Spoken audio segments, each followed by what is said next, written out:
You know the script. We all know it. It's practically hammered into our brains from day one. Oh, yeah? Go to school. Go to school, work hard, get the degree, and then almost automatically you get the good job and boom, you're happy.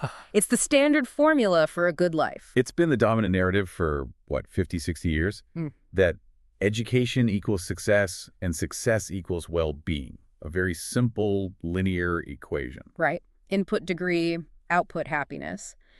But what if I told you that in the wealthiest, most developed parts of the world, the very places where this script should work best, it's starting to glitch? That the so-called happiness premium, that extra bit of joy you're supposed to get from being highly educated, is just evaporating. It's a really fascinating and, to be honest, a slightly unsettling idea, especially for anyone who has, spent years and a lot of money chasing that diploma. Exactly. But the data is telling us to maybe rethink that. Today, we're unpacking a really interesting study from 2025. It's titled, When More Means Less: The Declining Happiness Premium of Higher Education in Wealthier Countries by Samitha Udayanga. And this isn't just a small, casual survey. The scale here is massive. Oh, it's huge. We're looking at data from the European Social Survey. That's 36 countries, over 170,000 observations. And the researcher cross-references all that with the Legatum Prosperity Index and GDP per capita. So we're not just looking at feelings, we're looking at how those feelings connect to the real economic environment. And our mission for this deep dive is pretty clear. We want to understand why getting that degree might not be the direct ticket to happiness we think it is, especially if you live in a rich country. Right. We're going to look at the hidden mechanisms, the surprising differences between men and women, and then this big puzzle, the prosperity paradox. That's the one. Because as a society gets richer, the happiness advantage of the educated elite actually starts to shrink. Which just sounds completely counterintuitive. It really does. So let's start at the beginning, the diploma itself. I think most of us assume that if you have a master's or a PhD, you're just, walking around feeling smarter and therefore happier. But the study says, maybe not. Right. This is the first big aha moment in the text. The study makes the clear distinction between the direct effect of education and the indirect effect. Okay. And if you're asking if the degree itself is a happiness pill, the answer is a hard no. The direct effect is statistically negligible.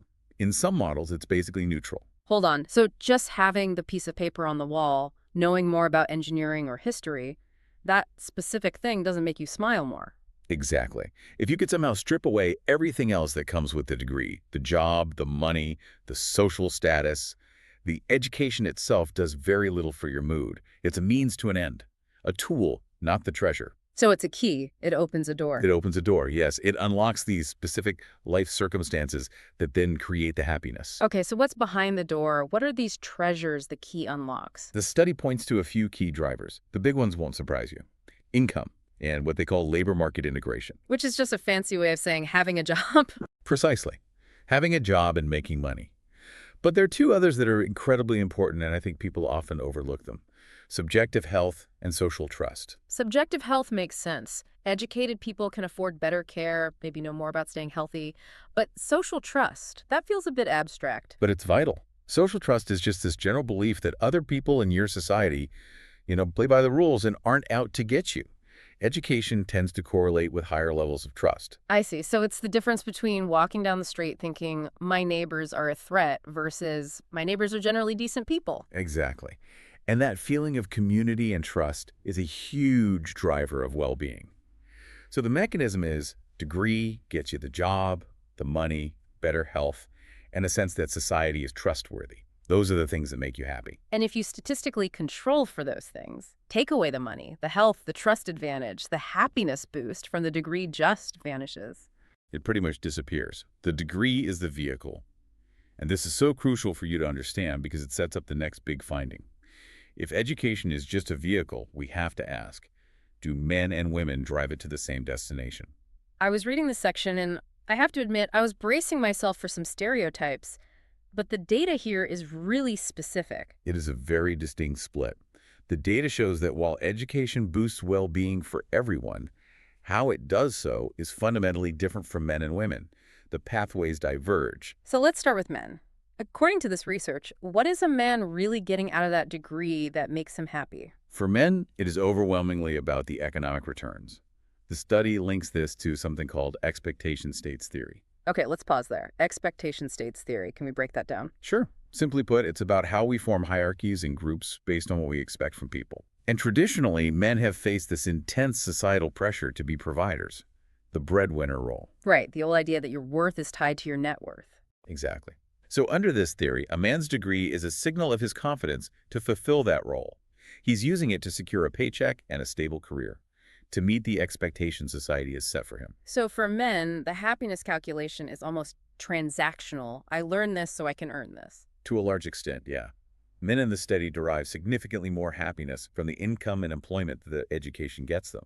If the degree doesn't lead to a good job and good money, the happiness payoff just plummets for them. Wow, that's a lot of pressure. But for women, the study says it's different. It's not just about the cash. No, not at all. For women, the social benefits of education are much more powerful drivers of well-being.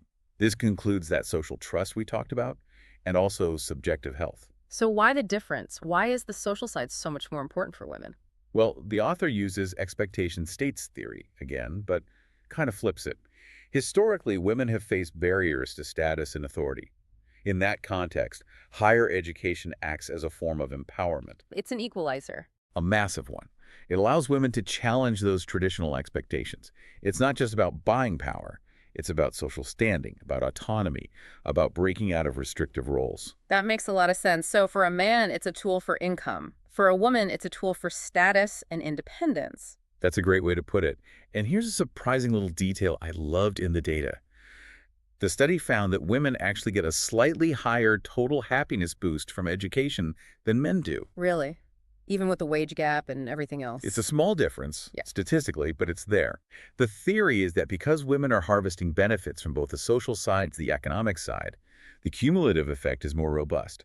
Men are putting more of their emotional eggs in that financial basket. So education is a financial lever for men and an empowerment lever for women. But, and here's the big pivot, this whole machine seems to slow down depending on where you live. This is the core of the study. This is the prosperity paradox. Right, so the study looked at 36 different countries. What happens when you go from a less wealthy country to a super rich one? It behaves in a way that, defies common sense. In lower prosperity countries, a university degree is a golden ticket. It's everything. Because the baseline for everyone else is so much lower. Exactly. Imagine a country with weak social safety nets, where good jobs are scarce. In that world, the gap between the educated haves and the have-nots is a canyon. Right. A degree there means you are surviving while others might be struggling. You have security. You have health access. You have an income that the average person just doesn't. So the happiness gap is massive, because the quality of life gap is massive. But in a wealthy country, say, somewhere in Western Europe or a similar developed nation, that gap shrinks. It shrinks dramatically. In fact, in the most affluent societies, the happiness line for the highly educated just flattens out. The advantage they have over the less educated diminishes, and in some cases, it even reverses slightly. Wait, reverses? You mean the less educated are actually catching up in happiness? They are. And that's the key. It's not necessarily that the highly educated are becoming miserable, it's that the floor has been raised for everyone else. Okay, let's unpack that. The floor. What does that mean? Think about what a high-prosperity nation provides. We're talking about strong social safety nets, universal health care, good governance, safe streets. Things you don't need a PhD to access. Exactly. In a highly developed nation, a person with a secondary education still has their basic needs met. Their survival is taken care of. They already have access to many of the happiness drivers that a degree provides in poorer nations. So the degree loses its exclusive power. It's no longer the only way to be safe and healthy. Precisely. The less educated are comparatively better off in these rich countries because the society itself provides a high baseline of well-being. But that brings us to the psychological twist. If the less educated are doing just fine, why aren't the highly educated doing even better? They still have more money, more status. Why aren't they ecstatic? This is where we get into the psychology of dissatisfaction. The study points to rising expectations and social comparison. The high achiever trap. You could call it that. Highly educated people in wealthy countries have enormous expectations for their own lives, and they don't compare themselves to the average person. No, they're comparing themselves to the other superachievers. Right. It's called relative deprivation. The question isn't, am I doing well? It's, am I doing as well as that person from my graduating class who just sold their startup? Even if they're objectively successful, if they feel they haven't met their own sky-high expectations, they see it as a failure. So the goalposts for happiness just keep moving further and further away. They do. But there's a deeper layer here, and it connects to the work of Inglehart and Baker on post-materialist values. Post-materialist. Okay, what does that look like in real life? It's basically Maslow's hierarchy of needs for a whole society. In rich countries, survival is taken for granted, so people stop worrying about, do I have enough food? Yeah. And start worrying about, am I fulfilled? So we move from I need bread to I need meaning. Exactly. They start valuing things like autonomy, freedom of expression, work-life balance, leisure time. They want to be masters of their own lives. I follow. Once you're safe, you want to be free. But here's the conflict. The highly educated class, the doctors, the lawyers, the corporate leaders, what do their lives actually look like? Oh, I see where this is going. It looks like 80-hour work weeks, answering emails at midnight. Exactly. Their high-status jobs often demand the exact opposite of those post-materialist values. Long hours, intense competition, high stress, less time for family. So their education buys them a career that prevents them from getting the things they now crave, like time and peace. It's a profound mismatch. They have the machine for a great life, the education, the income, but the competitive environment of their society prevents them from actually using it to find that sense of well-being. It's like having a Ferrari but living in a city that's in a permanent traffic jam. You have this amazing machine, but you're just stuck, frustrated, watching everyone else go by. That is a perfect analogy. And meanwhile, the person in the sensible sedan, the less educated individual with a steady 9-to-5 job, might actually be enjoying the drive more. Because their expectations are calibrated differently. And because they might have more time for their kids, for hobbies, they're not stuck in that same high-pressure trap. They might actually be accessing those post-materialist values, leisure, family, balance more effectively. That is actually kind of depressing for the overachievers out there, but it makes so much sense. It does. The study suggests that for the educated elite in wealthy nations, more income and more status stop yielding more happiness because they're chasing the wrong goals for their society's stage of development.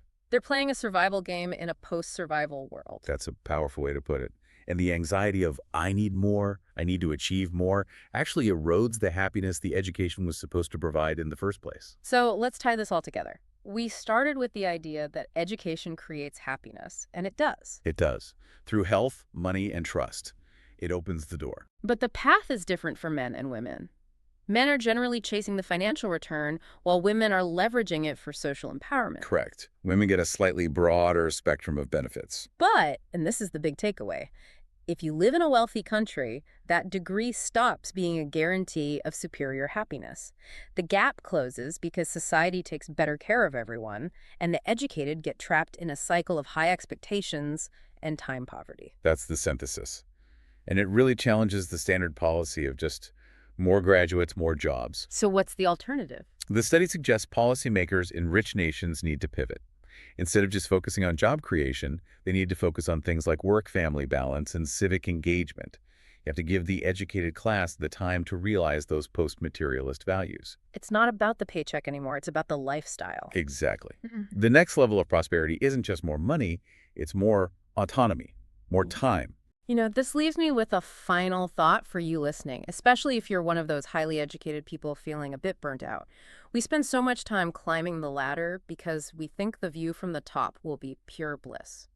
And when you get there, the view is often just more ladder to climb. Right. So the question is, are you still chasing those conventional markers of success, the money, the status, that, according to this data, essentially stop working once your basic needs are met? It raises the question of whether the next frontier of well-being is about achievement at all, or if it's about finding meaning outside that economic rat race. Maybe the person who clocks out at 5 to coach their kid's soccer team has really figured it out. Something to think about. Thanks for taking this deep dive with us. A pleasure.